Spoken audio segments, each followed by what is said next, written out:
मेरे सभी साथी और प्यारे बच्चों, आप सबको स्वाधीनता का 78वां त्योहार मुबारक हो। जैसा कि आप सब जानते हैं कि कितना मुबारक दिन है आज, एक ऐसा दिन जहां चंद घंटों के लिए ही सही पर हर हिंदुस्तानी का दिल अपने मुल्क के लिए धड़कता है। हम जश्न मनाते हैं, तिरंगे लहराते हैं। सोचिए उस दिन कैसा जश्न मना होगा जब हमें स्वतंत्रता मिली थी, 15 अगस्त 1947, जब सदियों बाद पहली बार आजाद हवा में हर हिंदुस्तानी ने सांस ली थी, जब पहली बार वंदे मातरम के नारे पर पाबंदी नहीं थी, भारत माँ के जयकारे पर कोई अंकुश नहीं था। कैसा समा रहा होगा जब तिरंगा पहली बार आसमान में लहराया होगा। 17वीं सदी से 21वीं सदी तक का सफर, और उसमें दिल्ली का लाल किला, देश की एक ऐसी ऐतिहासिक इमारत जिसने भारत के भविष्य की नींव पड़ते हुए अपनी आंखों से देखा है। यही लाल किला 77 साल की आजादी तथा भारत के बनते इतिहास और बदलती सत्ताओं का भी गवाह है। जय हिंद का उद्घोष और हिंद की जय के 77 साल की आजादी को समेटकर सिर्फ लाल किला नहीं खड़ा, लाल किला इतिहास से मिली सीख और भविष्य के भारत के इतिहास को रचने वाली हर 15 अगस्त को साक्षी रहा है। बदलते दौर तथा बीते कुछ वर्षों को यदि मैं याद करूं तो मैं महसूस करती हूं कि शायद हम सिर्फ एक दिन या 2 दिन गणतंत्र दिवस और 15 अगस्त के दिन अपने स्वतंत्रता सेनानियों को याद करते हैं, और उसके अलावा कभी कोई ऐसी दिलचस्पी उनको याद करने या फिर अपने देश के बलिदानियों के लिए सोचते हैं।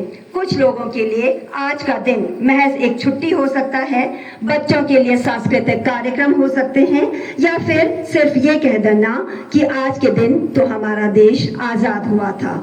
मुझे लगता है कि आज एक बार फिर अपने बच्चों को अपने स्वतंत्रता दिवस तथा स्वतंत्रता सेनानियों के इतिहास को बताना पड़ेगा, वरना सिर्फ कहानियां सुनकर आप हमारे स्वतंत्रता सेनानियों को कहानी किस्सों में ही याद करेंगे। अगले 2 मिनटों में मैं आपको 7 दशक पीछे लिए चलती हूँ। कोशिश करिएगा कि उस दौर को, उस वक्त को महसूस करने के लिए। उससे पहले माँ भारती को नमन करती हूँ। मेरे पास फूल नहीं है इस समय, इसलिए मैं शब्द चढ़ाती हूँ। मैं उनको शब्द चढ़ाती हूँ, हिंद जिनकी जान था, नाम हिंदुस्तानी जिनका, मजहब हिंदुस्तान था, रक्त से रंगते थे धरती को आर्यों की ललकार पर। जय हिंद का नारा सदा लिखा था जेलों की दीवार पर, और बदन पे बधी थी बेड़ियां, दिल मगर आजाद था, और रक्त के अंतिम कतरे में भी भारत जिंदाबाद था। नाम हिंदुस्तान की आजादी की कहानी जंजीरों से जकड़ी और घुप काली अंधेरी रातों की कहानी है, जिनके अनगिनत पीठ और कंधों पर चढ़कर आजादी का सूरज हिंदुस्तान के आसमान में चमका। बात शुरू होती है सन 1857, ब्रिटिश उपनिवेशिक सत्ता का दमनकारी चेहरा ईस्ट इंडिया कंपनी, जिसने संपूर्ण भारत को खोखला करने में कोई कसर नहीं छोड़ी, और सबसे पहले ऐतिहासिक विद्रोह का शंखनाद मंगल पांडे ने किया। ये गुलाम भारत के बारूद के ढेर में पहली चिंगारी थी, और इस चिंगारी के बाद पूरा देश बगावत की आग में दहकने लगा। जगह जगह गिरफ्तारियां हुई, स्वतंत्रता सेनानियों को या तो जेल में डाल दिया गया या गोलियों से भून दिया गया। अजब दौर था वो। स्वतंत्रता आंदोलनों के साथ साथ देश ने जलियांवाला बाग हत्याकांड जैसे दर्द को झेला।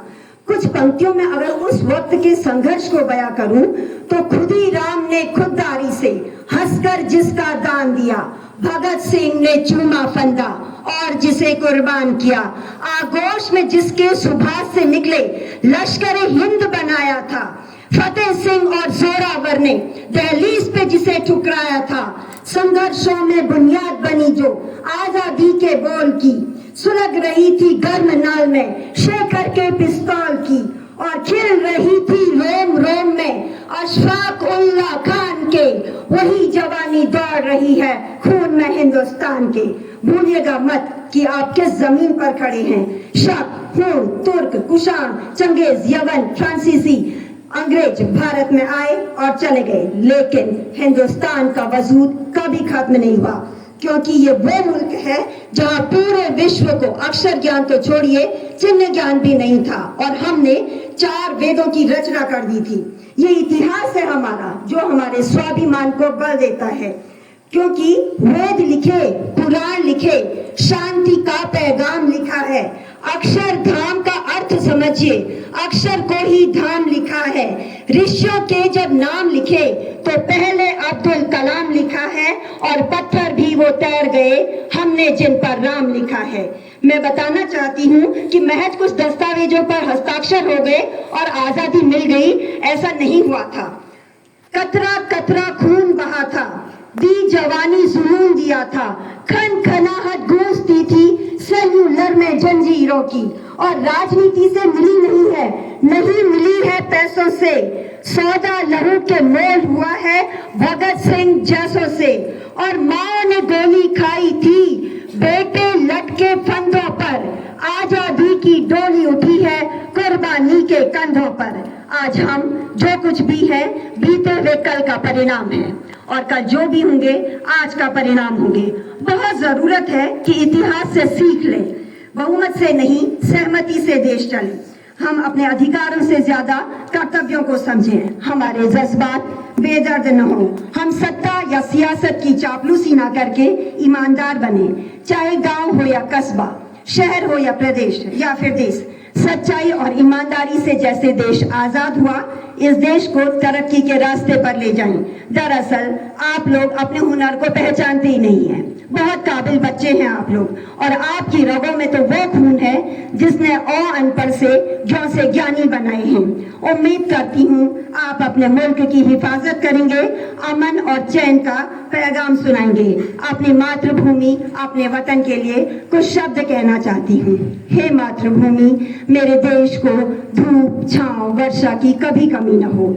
इसके वृक्ष सदा फलों से लदे रहें, इसके कमल खिले रहें और उसकी नवमल्लिकाएं अपने सुगंध के बिछौनों पर बैठती रहें। इसके जलाशय, वन, बाग, खेत, खलिहान स्वस्थ और जीवित रहें। मेरे मुल्क की राजनीति के सूर्य को कभी ग्रहण न लगे।